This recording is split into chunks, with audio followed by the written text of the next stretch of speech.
So, very good evening. Welcome back to the course on supply chain analytics. Now we're going to talk about in the unit 2, the foundation of business analytics, and we're going to see the topic introduction to modeling and supply chain. This is the topic which you're going to see today.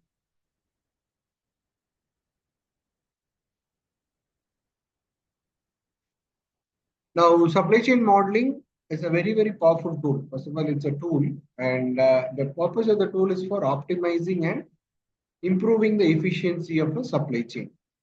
And it uses mathematical models where the various components of the supply chain are represented. And with this, businesses actually can gain insights into the various aspects of the supply chain and also identify the areas for improvement. So this is actually the concept of modeling in supply chain. And let us understand even better on the importance of modeling in supply chain. One is the cost optimization. So these models help us to minimize the cost associated with inventory, transportation, and production. And it also leads to enhanced efficiency. The models can improve resource allocation, resource utilization, and also it can streamline the process for very smoother operations. Third is risk mitigation. In risk mitigation, this modeling can actually help businesses to identify the potential disruptions and develop the contingency plan. And the fourth importance of modeling in supply chain is improved customer service, where these models help us to help the business and organization to ensure timely delivery and meet customer demands more effectively. And this is actually the types of supply chain models. One is the demand forecasting models, inventory optimization models, transportation and logistics models, and network designing models.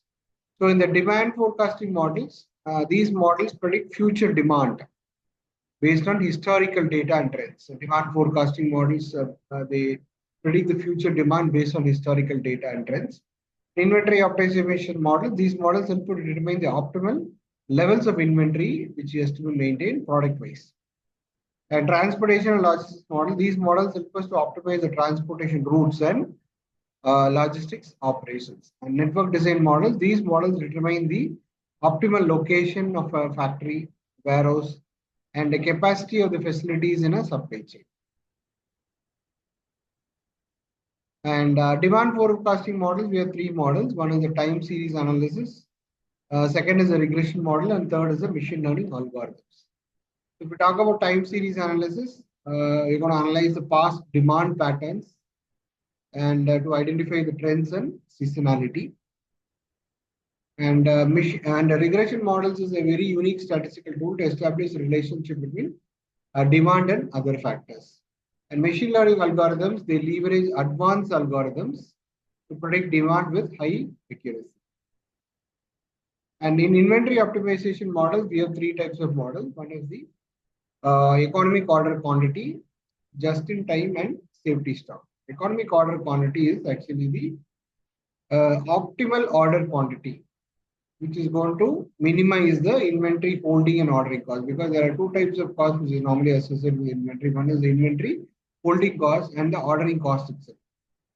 Okay, so we got to strike a balance and we have to get an optimal value of ordering the any stock which you want to order. Okay, so this is called economic order quantity, determine the optimal order quantity. Now, just in time is actually the minimizing inventory by ordering the materials and products only when needed. We are not going to stock much for many days. Only when it is required, just in time for production, we are going to use it. So it's a very critical, very powerful concept, which is actually put forward in US, and it was very well adapted in Japan today. And safety stock is maintaining a buffer of inventory to mitigate potential supply disruption. So these are three models as well as the inventory. And in transportation and logistics models, we have vehicle routing problem, which is going to optimize the delivery routes to minimize the distance and travel time.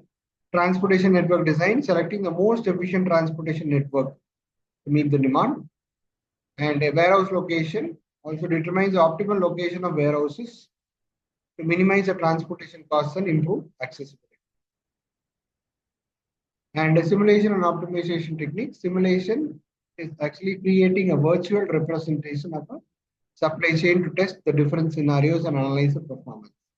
Optimization using mathematical algorithms to find the best possible solutions for improving efficiency and profitability. And the challenges and consideration in modeling is one is the data quality. Accurate and reliable data is very, very important for creating effective model complexity. So balancing model complexity with the need for practical examination. Dynamic environments, models need to be adapted to the changes in the market conditions and supply chain dynamics. Collaboration and communication, effective communication and collaboration are very crucial for successful model implementation. So that's it from my side. So thank you very much for this session and look forward to meeting in the next session. Thank you very much.